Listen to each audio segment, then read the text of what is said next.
देखिए हम लोग बाह्य रेस्पिरेशन पढ़ लिए थे, मतलब एक्सटर्नल रेस्पिरेशन पढ़ लिए थे, बाह्य श्वसन पढ़ लिए थे। ठीक है, बाह्य श्वसन में हम लोग को पढ़ना है कि श्वास क्रिया कैसे होता है।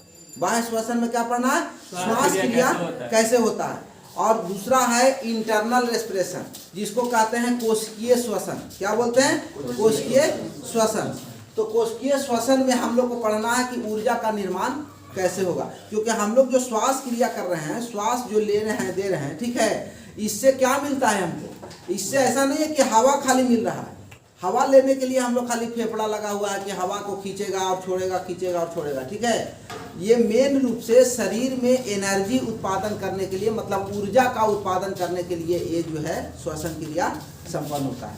कैसे ऊर्जा होता है? देखिए पहले यहाँ से देखिए, हम लोग जो है यहाँ से चलेंगे, ये यहाँ पर हमको मुंह में मिल जाएगा, क्या मिल जाएगा? नाक में नासा छिद्र और नासा कपाट। नासा छिद्र और नासा कपाट दोनों हमको यहाँ पर मिल जाएगा। ठीक है, इसके बाद हमको क्या मिल जाएगा? इसके बाद हमको मिल जाएगा फैरिक्स। इसके बाद क्या मिल जाएगा? लैरिंग्स। इसके बाद क्या मिलेगा? ट्रैकिया मिलेगा। और ट्रैकिया के बाद जो है हमारा जो है ये जो है यहीं पर से जो है ब्रोंकियोल। ठीक है, ये हो गया, और ये हो गया ब्रोंकियोलेस। ये क्या हो गया? ब्रोंकियोलेस। और इसमें मिल जाएगा हमको एलवीएलई। क्या मिल जाएगा? एलवीएलई। ये हो गया एलवीएलई। ठीक है, ये एलवीएलई हो गया। अब देखिए, बताए थे कि हमारा फेफड़ा जो है एक झिल्ली में बंद रहता है। उस झिल्ली का नाम क्या बताए थे? उस झिल्ली का नाम बताए थे प्लूरल मेम्ब्रेन। क्या बताए थे? प्लूरल मेम्ब्रेन, जिस झिल्ली के अंदर हमारा फेफड़ा कवर्ड है, बंद है। ठीक है, अब देखिए यहाँ से जो है हम हवा लेने शुरू करते हैं। ठीक है, हमारे लंग्स की कैपेसिटी है, मतलब हमारा फेफड़ा का कैपेसिटी है 6 लीटर। कितना है? 6 लीटर। फेफड़ा का कैपेसिटी कितना है? 6 लीटर। लेकिन हम लोग 6 लीटर हवा क्या लेते हैं? 6 लीटर हवा नहीं लेते हैं हम लोग। जो है हम अपने फेफड़ा के कैपेसिटी का लगभग जो है 80%, लगभग कितना? 80% जो है हम क्या करते हैं? हवा लेते हैं। ठीक है, 80% हवा नहीं लेते, 80% खाली रहता है। 80% क्या रहता है? खाली रहता है। ठीक है, यानी हम लोग जो है 20% हवा को लेते हैं। क्या करते हैं?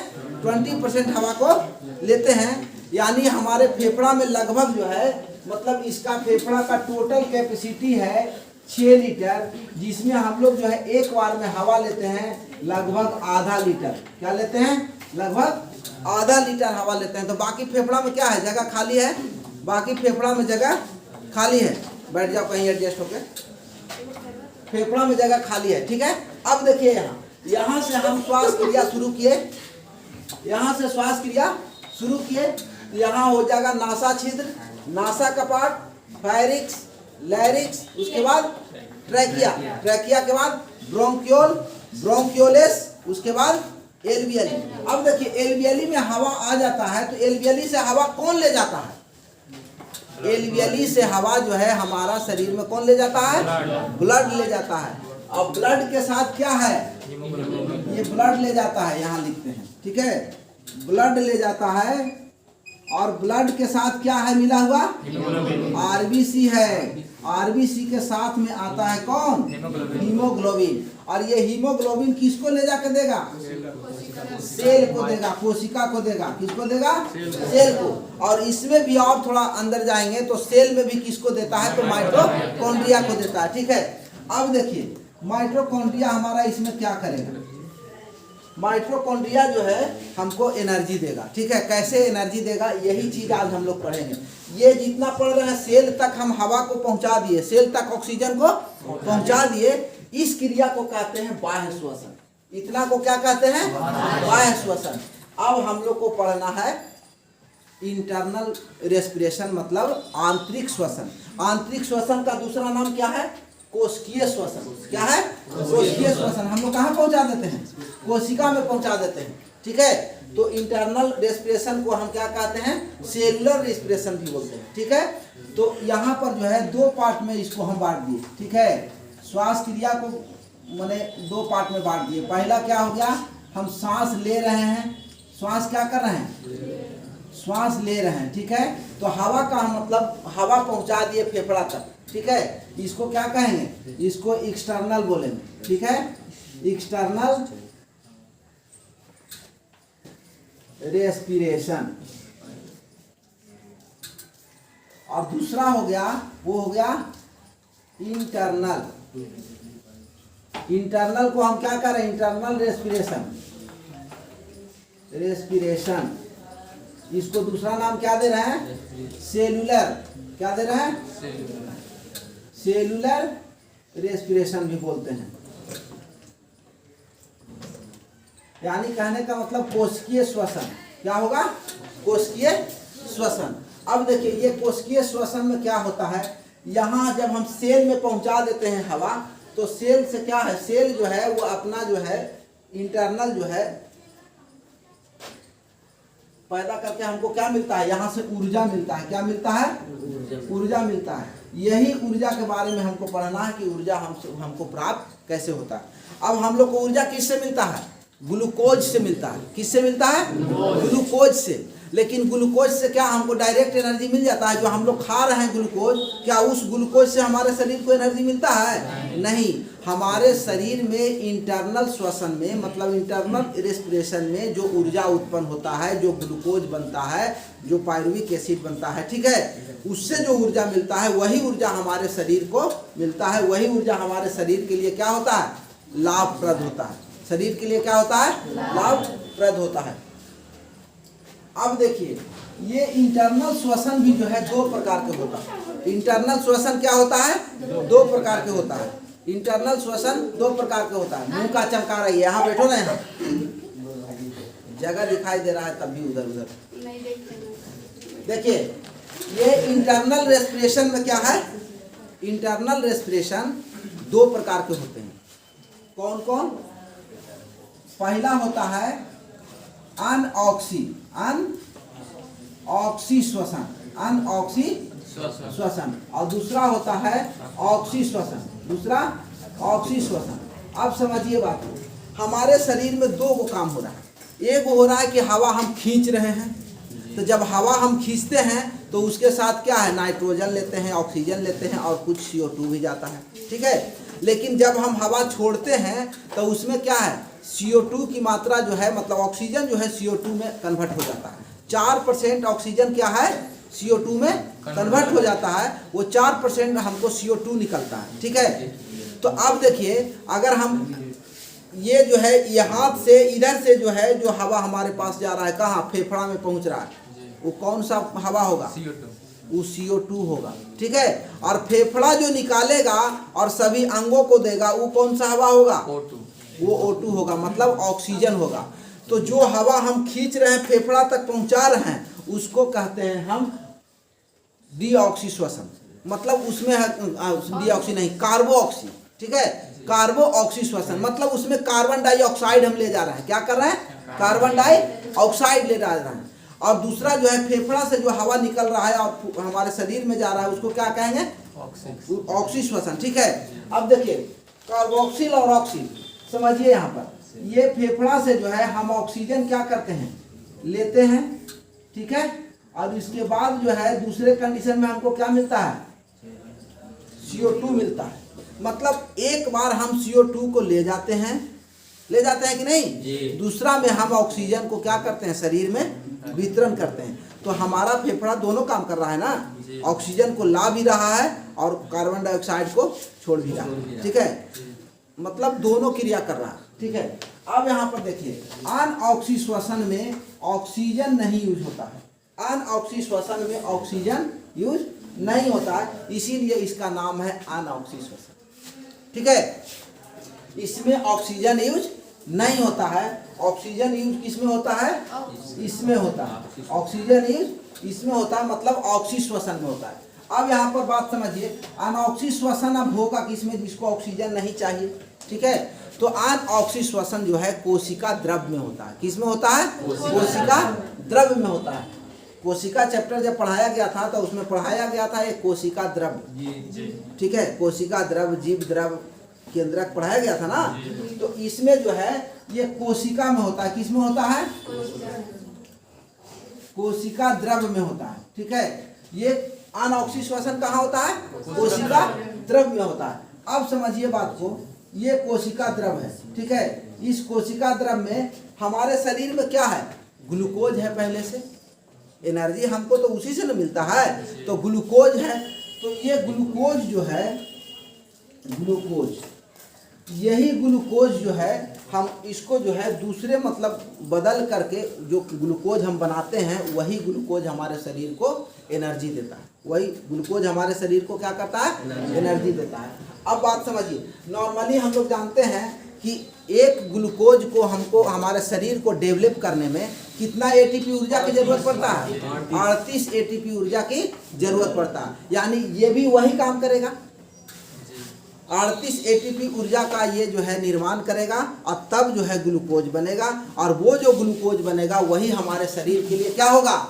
लाभप्रद होगा। वही हमारे शरीर के लिए क्या होगा? लाभप्रद होगा। अब समझिए यहाँ पर ये इसमें जो है ग्लूकोज है, ठीक है। हमारे शरीर में जो ग्लूकोज है, ग्लूकोज को जो हम तोड़ते हैं उसको हम कहते हैं ग्लाइकोलाइसिस। क्या बोलते हैं? ग्लाइकोलाइसिस बोलते हैं। ग्लाइकोलाइसिस, ग्लाइकोलाइसिस, ग्लाइकोलाइसिस बोलते हैं, ठीक है। अब देखिए ये ग्लूकोज को तोड़ने के लिए, ये ग्लूकोज को तोड़ने के लिए हमको क्या चाहिए? ऊर्जा चाहिए। ऊर्जा के रूप में हमारे शरीर में क्या मिलेगा? एटीपी। क्या मिलेगा? एटीपी मिलेगा। अब यहाँ पर समझिए, ये जो है ग्लूकोज को तोड़ने के लिए हमारा जो है कोशिका द्रव मतलब कोशिका मतलब शरीर, बॉडी, ठीक है, ये 4 एटीपी ऊर्जा का निर्माण करता है। कितना करता है? 4 एटीपी ऊर्जा का निर्माण करता है, ठीक है। और ये 4 एटीपी ऊर्जा देता है किसको? ग्लाइकोलाइसिस क्रिया करने के लिए। ग्लाइकोलाइसिस क्रिया करने के लिए, ग्लूकोज को तोड़ने के लिए। किसके लिए?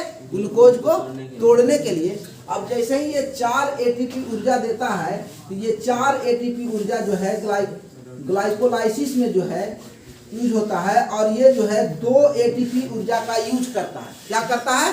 2 एटीपी ऊर्जा का यूज करता है। ये 2 एटीपी ऊर्जा यूज करके और बनाता है पाइरूविक एसिड। क्या बनाता है?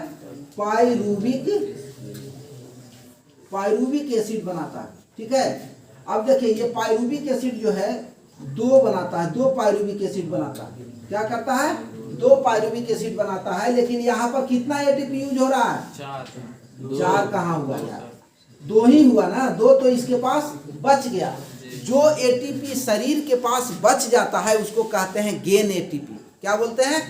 गेन एटीपी मतलब लाभ एटीपी, ठीक है। तो यहाँ पर लाभ कितना एटीपी हो रहा है? 2 एटीपी हो रहा है। कितना हो रहा है? 2 एटीपी इसको लाभ हो रहा है, मतलब बच जा रहा है। यानी कहने का मतलब है कि 4 गो खर्चा करने के लिए इसको दिया गया, लेकिन इसका काम 2 गो में ही हो गया।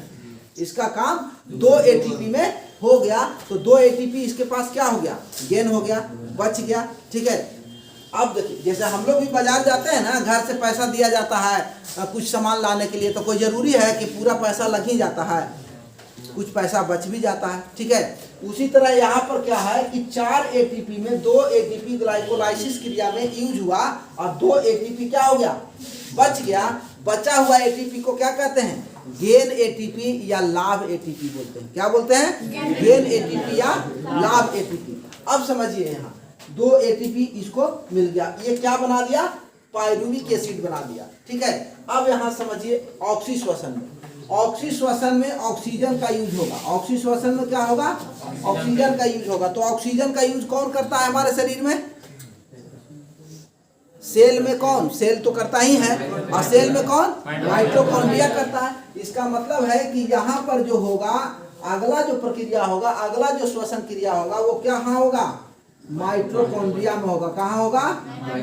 माइटोकॉन्ड्रिया में होगा।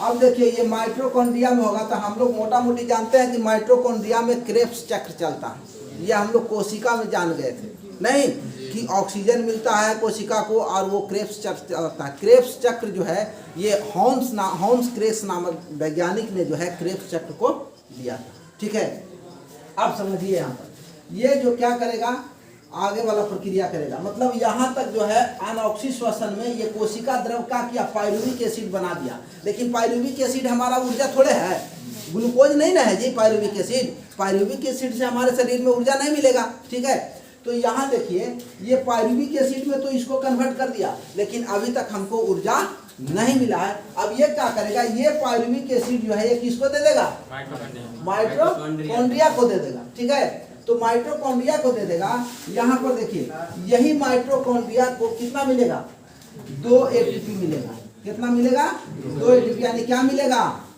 पायरुविक एसिड मिलेगा। पायरुविक एसिड मिलेगा इसको। ठीक है, ये माइटोकॉन्ड्रिया को पायरुविक एसिड मिलेगा। ठीक है, ये है माइटोकॉन्ड्रिया। क्या है, माइटोकॉन्ड्रिया। आप समझिए ये 2 पायरुविक एसिड मिलेगा।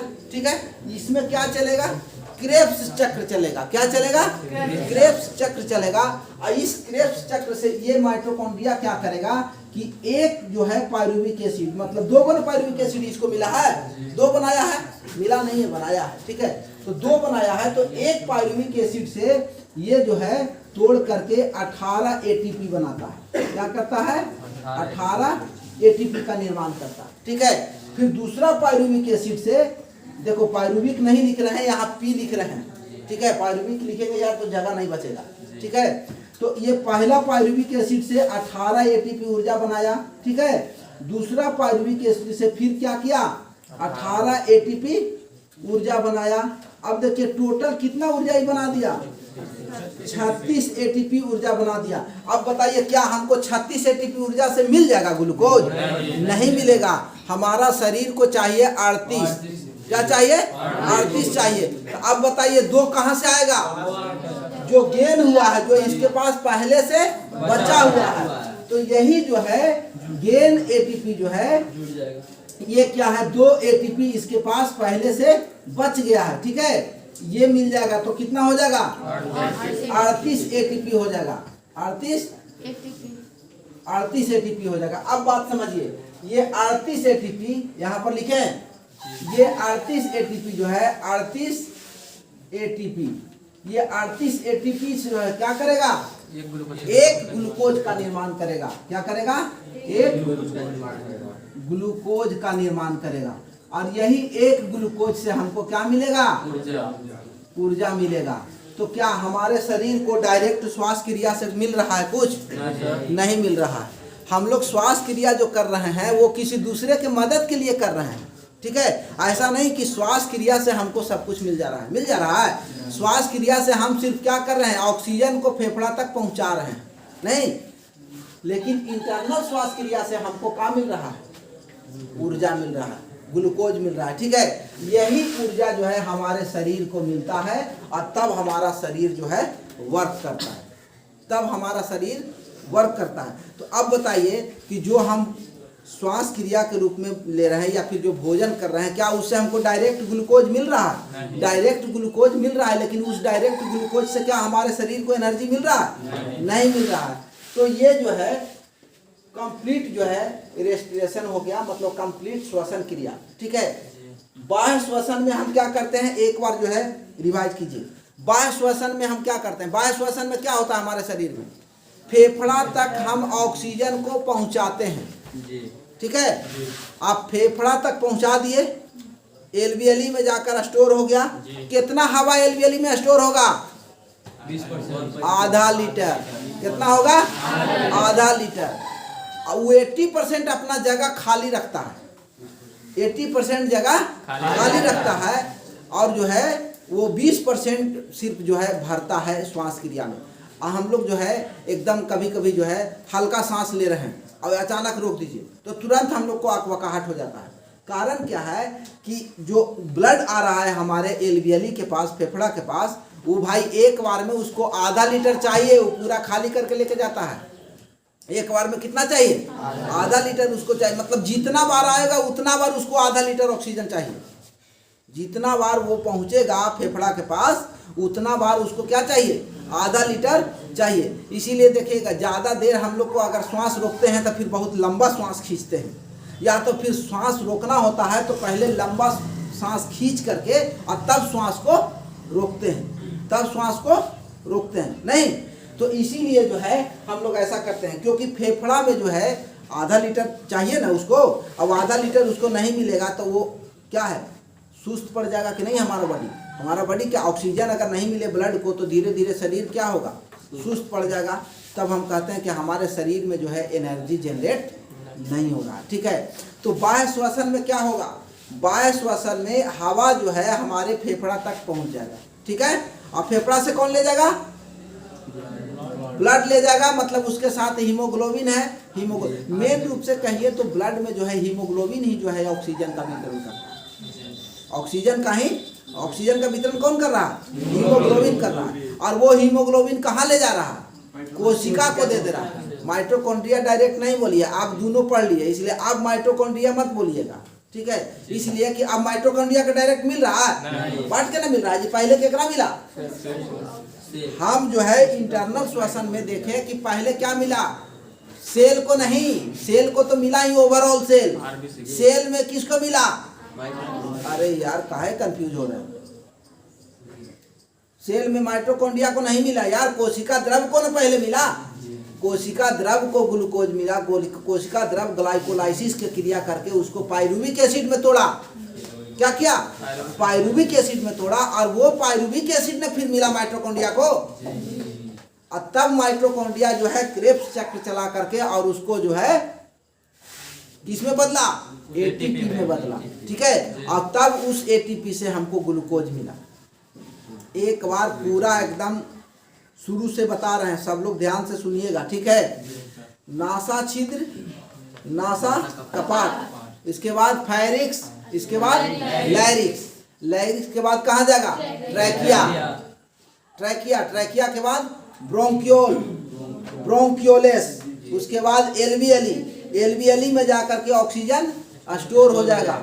ठीक है, वहां पर कौन आएगा शरीर से लेने के लिए, ब्लड के साथ है हीमोग्लोबिन जो ऑक्सीजन को ढोता है, ले जाता है। ठीक है, तो वो हीमोग्लोबिन को मिलेगा, हीमोग्लोबिन कहाँ ले जाएगा, सेल के पास, कोशिका के पास ले जाएगा।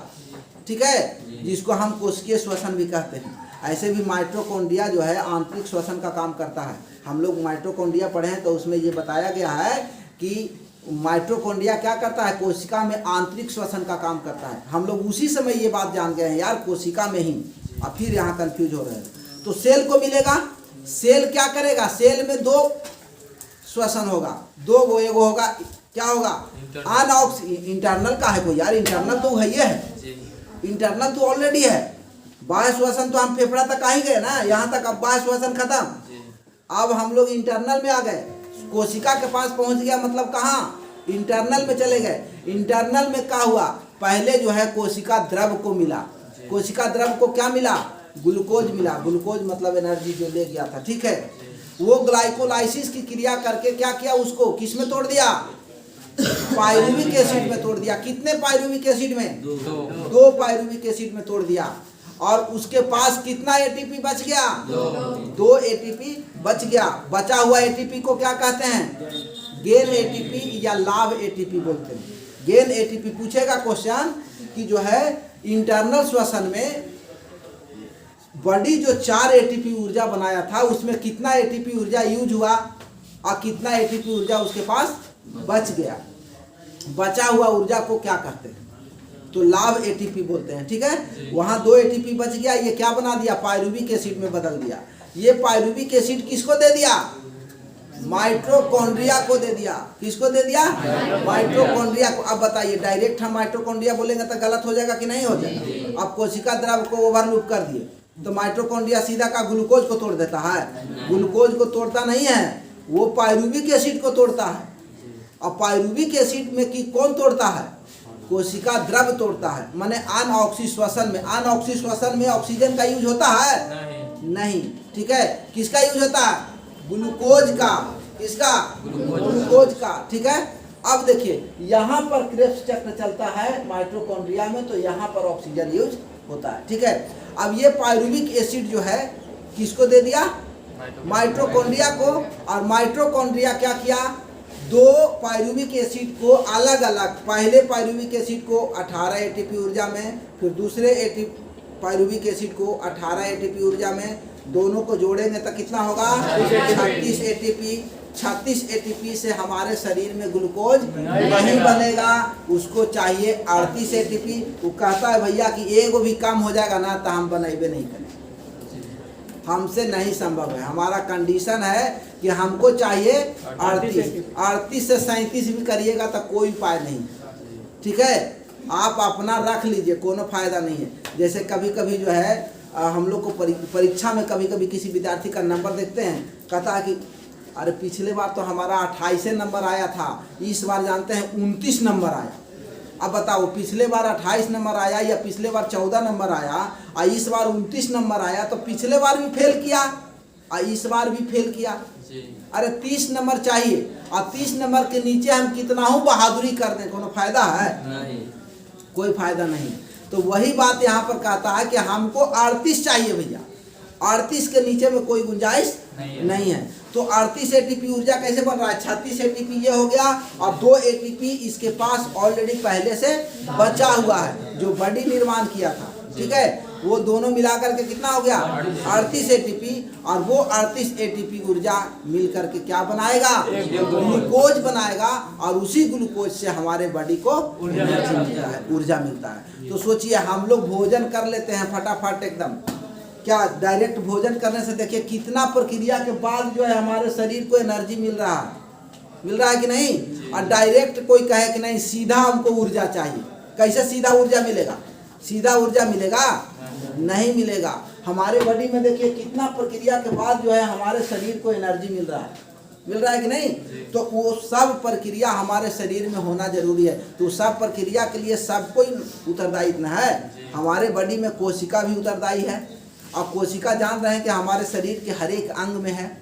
कोशिका क्या है, सबसे छोटा इकाई है हमारे बॉडी में, सबसे छोटा इकाई कोशिका है। सोचिए सबसे छोटा इकाई कोशिका है और उसी को चाहिए, वही ये काम करेगा।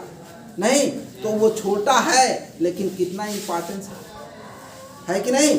अगर कोशिका नहीं हो तो क्या हमारे शरीर को एनर्जी मिलेगा, नहीं मिलेगा। कोशिका का ही तो मतलब कर्मचारी है माइटोकॉन्ड्रिया, जो ये काम को कर रहा है। कोशिका का ही तो पार्ट है कोशिका द्रव जो इस काम को कर रहा है। क्या हमारे शरीर में खाली फेफड़ा रहेगा, फेफड़ा लेके घूमेगा तो मिल जाएगा। घमंड करिएगा हमारे पास तो फेफड़ा है, जब माइटोकॉन्ड्रिया नहीं देगा तो नहीं देगा, जाओ, क्या होगा, नहीं होगा। घमंड नहीं करना है, सब कोई मिलेगा तबे एनर्जी बनेगा। और जहाँ एक दूसरा, अगर ये काम अगर आदमी के हाथ में दे दिया जाए तो आदमी तो एकदम बंदर का जात है, तुरंत झगड़ा कर लेगा, कहीं जाओ तो तुरंत नहीं देगा, तुरंत स्टॉप कर देगा। सुबह शाम दोपहर कभी भी आदमी मरेगा, नहीं मरेगा। हमारा बॉडी में जो है कुछ ऐसे अंग हैं जो हमारे ब्रेन को भी नहीं मानता है, ब्रेन के बातें नहीं मानता है। तू अपन जैसे चलना है चलो, हम रुकेंगे नहीं। तो कुछ ऐसे हमारे शरीर में है, जैसे ऐच्छिक क्रिया है, कुछ अनैच्छिक क्रिया है। हमारे शरीर में कुछ ऐच्छिक मांसपेशियां हैं और कुछ अनैच्छिक मांसपेशियां हैं।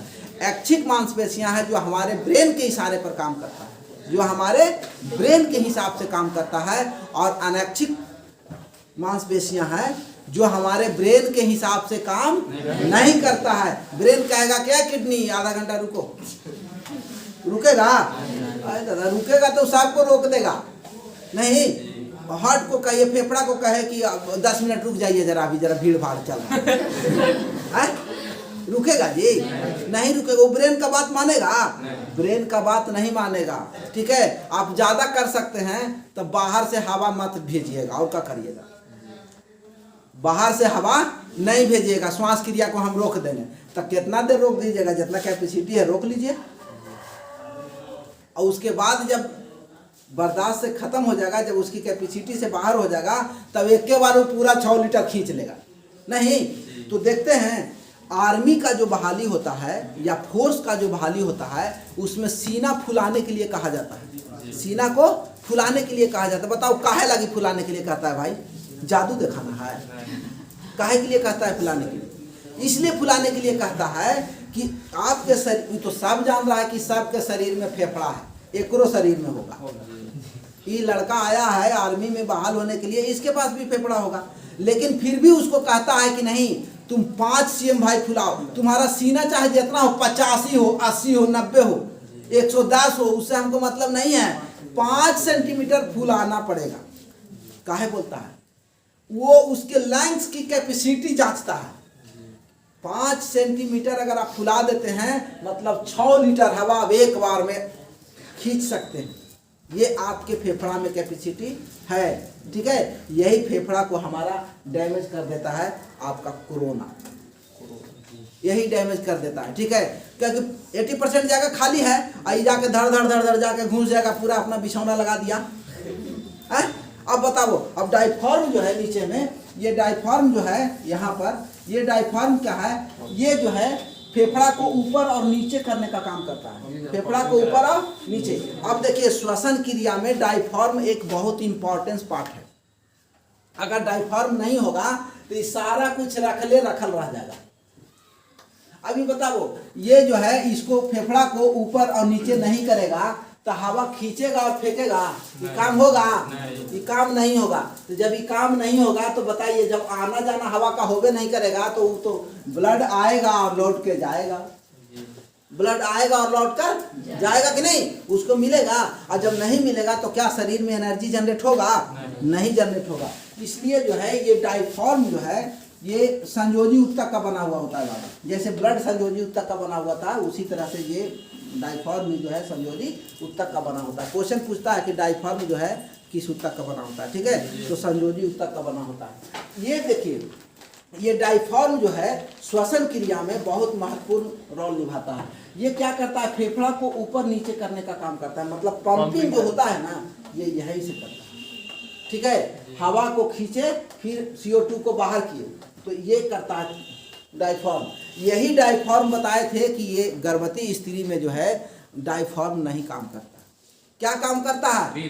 फ्लोटिंग रिब्स, फ्लोटिंग रिब्स काम करता है उसके शरीर में। इसीलिए देखते हैं किसी आदमी का एक्सीडेंट में जो है बाहर से कुछ नहीं होता है, एक्सीडेंट होता है आंतर में जाके चोट लग गया, उसका फेफड़ा डायफ्राम जो है टूट गया।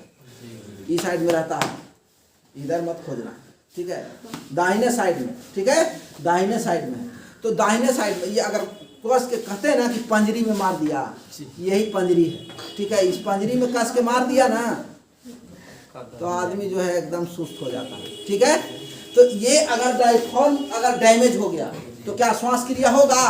नहीं होगा। अब बताइए, जब एक पार्ट को खाली डैमेज हो जाने से पूरा क्रिया बंद हो गया, ना बाह्य श्वसन होगा, ना ये होगा, सब कहानी खत्म हो जाएगा, धैल का धैल रह जाएगा है, और आदमी जो है चल देगा नहीं। इसीलिए देखिएगा, कोई एक्सीडेंट होता है तो उसमें बाहर से उसको कोई डैमेज नहीं होता है शरीर में, और तब जो है उस आदमी का मौत हो जाता है, ठीक है। तो हम लोग कहते हैं कि कुछ नहीं हुआ था बेचारा का, एकदम सब ठीक ठाक थे, अचानक मर गए। नहीं, ठीक ठाक बाहर से न थे, अंदर में उनका जो है डायफ्राम टूट गया था, आपको कहाँ पता चला, ठीक है। ये डायफ्राम टूट जाएगा तो क्या आदमी श्वास क्रिया करेगा? नहीं करेगा। तब वही ना कहते हैं, चेक करते हैं क्या धड़कता, हाँ अभी बचे ना है। आदमी फिजिकली क्या चेक करेगा? बाहर से चेक करेगा। अब इंटरनली मशीन तो सबके हाथ में नहीं है कि घुमा कर हाथ में ले घूम रहा है कि भाई तुरंत ब्लड प्रेशर चेक कर लो, इसका कितना है, चेक कर पाएगा? नहीं चेक कर पाएगा। तो वो जो है फिजिकली ये आर्मी में क्या करता है कि इसलिए 5 cm बुलाया जाता है, लंग्स की कैपेसिटी जांच करता है कि तुम्हारा लंग्स बढ़िया है कि नहीं, आना तो बीमारियां आदमी के लेके चल जाएगा वहाँ। अब पता चलेगा वहाँ जाएगा तब ओकर बाद सर्दी खांसी जुकाम हो गया, जॉन्डिस हो गया, कुछ हो जाएगा, तुरंत सरकार को क्या हो जाएगा? लॉस हो जाएगा? नहीं हो जाएगा। पहले नंबर तो उसको ले जाएगा तो उसको ट्रेनिंग दिलाएगा, और ट्रेनिंगे में वो बीमार पड़ जाएगा, तब बताओ उसको इलाज करावेगा कि वो ट्रेनिंग दिला करके वहाँ भेजेगा बॉर्डर पर? नहीं। इसीलिए जो है फिजिकल में हम लोग को 5 cm फुलाने के लिए कहा जाता है। और जैसे ही आप श्वास रोक करके 5 cm फुलाते हैं ना, ये आपका जो है लंग्स की कैपेसिटी बताता है, फट से माप लेगा 5 cm। अब 5 cm से कम फूल रहा है, इसका मतलब है कि आपका फेफड़ा का जो है कैपेसिटी बढ़िया नहीं है, ठीक है। तो यही जो है 5 cm फुला करके फेफड़ा की कैपेसिटी को चेक किया जाता है। फेफड़ा की कैपेसिटी को क्या किया जाता है? चेक किया जाता है, ठीक है। तो आज हम लोग पढ़ लिए कि श्वसन क्रिया में बाह्य श्वसन और आंतरिक श्वसन, बाह्य श्वसन और आंतरिक श्वसन। शरीर को ऊर्जा कैसे मिलता है, क्या ये भूलेगा? भूला जाएगा? तब फिर बेकार है इतना पढ़ा है यार। याद रहेगा कि नहीं रहेगा? एक बार हमारे साथ जरा बोलिएगा। नासा छिद्र, नासा कपाट, फायरिंग्स, लैरिक्स, ट्रैकिया, ब्रोंक्योल, ब्रोंक्योलेस, एल्वियली। इसके बाद कहाँ जाएगा? ब्लड आएंगे, लेके जाएगा हीमोग्लोबिन कहाँ? कोशिका को। कोशिका ले जाएगा। कोशिका में 2 क्रिया होगा, अनऑक्सी श्वसन और ऑक्सी श्वसन, ठीक है। कोशिका में तू ले जा करके वो दे देगा, वो किसको देगा, वो छोड़ दीजिए, ठीक है। अनऑक्सी श्वसन में ग्लूकोज किस में टूटेगा? पायरुविक एसिड में टूटेगा। अब बताइए, ग्लूकोज जो टूट रहा है उस क्रिया को क्या कहते हैं? ग्लाइकोलाइसिस बोलते हैं। क्या बोलते हैं? ग्लाइकोलाइसिस बोलते हैं। इस क्रिया को क्या बोलते हैं? ग्लाइकोलाइसिस बोलते हैं। और यही ग्लाइकोलाइसिस में क्या होता है? ग्लूकोज हमारा किस में टूट रहा है? पायरुविक एसिड में टूट जा रहा है। पायरुविक एसिड कितना बना रहा है? 2 पायरुविक एसिड। ये 2 पायरुविक एसिड कहाँ जाता है? माइटोकॉन्ड्रिया के पास जाता है। माइटोकॉन्ड्रिया जो क्रिया कर रहा है उसको क्या कहते हैं? ऑक्सी श्वसन कह रहे हैं। उसको क्या कहते हैं? ऑक्सी श्वसन। माइटोकॉन्ड्रिया में जो चक्र चलता है बाबू, उसको कहते हैं क्रेब्स चक्र। ये पूछता है क्वेश्चन कि क्रेब्स चक्र किस में होता है, तो माइटोकॉन्ड्रिया में होता है। क्रेब्स चक्र में जो है क्या यूज होता है? तो ऑक्सीजन यूज होता है। क्रेब्स चक्र किस वैज्ञानिक ने दिया है? तो हॉन्स क्रेब्स ने दिया है। कब दिया है? 1937 में दिया है। लेकिन ई पूछेगा नहीं पूछेगा उतना ज़्यादा जरूरी नहीं है, लेकिन ये सब पूछेगा। फेफड़ा का कैपेसिटी पूछेगा, एक बार में हम कितना श्वास में हवा लेते हैं ये पूछेगा। कहीं कहीं किताब में आपको जो है थोड़ा बहुत अंतर मिलेगा, लगभग मतलब आधा लीटर होता है, ठीक है। तो आज इतना ही, ठीक है। रेस्पिरेटरी सिस्टम समाप्त हो गया, ठीक है।